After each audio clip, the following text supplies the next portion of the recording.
to Let's Do 2020, where we're telling you all the bad news about the 2020 election, but in a good way.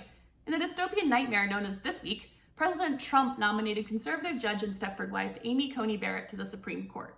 If you haven't heard of Amy before this week, it's not your fault. She's only been a judge for 3 years, and at age 48, we're going to have plenty of time to get to know this former Scalia clerk and current Margaret Atwood villain. If she's approved, she'll be locking down a 6-3 majority for conservatives for years to come. One thing's for certain, ACB is no RBG, and she's become notorious for all the wrong reasons. There's something especially nauseating about women who make it to the top of their field only to use their power to fight against the kind of progress that allowed for their success. It's like biting the handmaiden that feeds you. Amy Coney Barrett is also a member of People of Praise, a religious community in Indiana. This Catholic sect is known for the submissive role of women, who refer to themselves as handmaids. Well, at least until the show came out on Hulu. Now they just refer to each other as the plastics. On Wednesdays, they were pink. Barrett's anti-choice views will affect the health care of millions of American women. Plus, she says batshit things like this. I thought the law was a means to justice.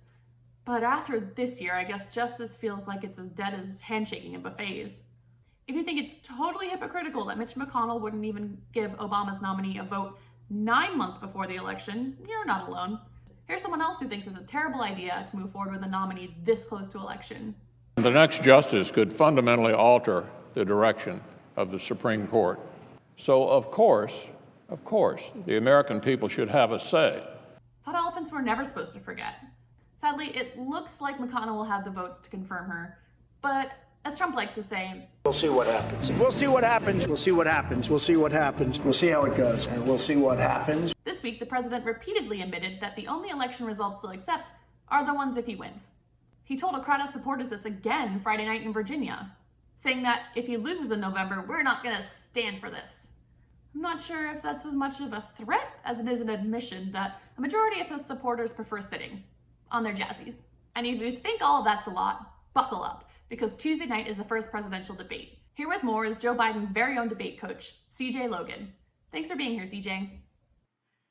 Thanks, Becca. CJ Logan here, and I am honored to be coaching the best dang team in all of Delaware. Let's get to it. Delaware doesn't have any sports teams. Exactly, but we do have the wonder of Wilmington.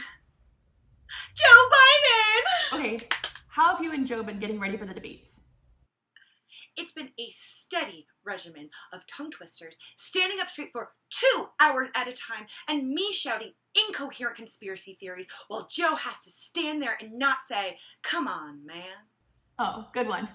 Anything else?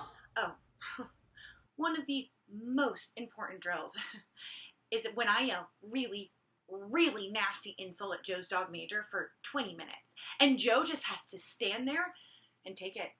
Oh yeah, he almost made it the whole 20 minutes this week. Oh, poor pup. Yeah, Major's not doing so great.